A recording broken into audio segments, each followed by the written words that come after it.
сені қатты сағындым. Сенсіз бәрі бос сияқты. Үйде бұрынғыдай емес, өмірде өзгеріп кетті. Сен әрдайым күліп жүретін едің ғой. Бұл күлкің көз алдымнан кетпейді. Ең қатты сағынғаным сенің Айко деп шақырғаным. Сол бір сөзіңді қайта естігім келеді. Кейде сен әлі бар сияқтысың. Қазір кіріп келетіндей, Айко деп күліп айтатындай. Бірақ жоқсың. Соған әлі де сене алмай жүрмін.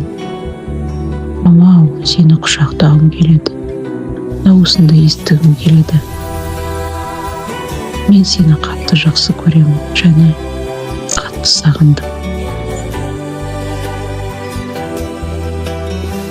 Мама, анашым, жаның жәннатта болсын. Мен сені ешқашан ұмытпаймын. Әрдайым жүрегімде қаласың.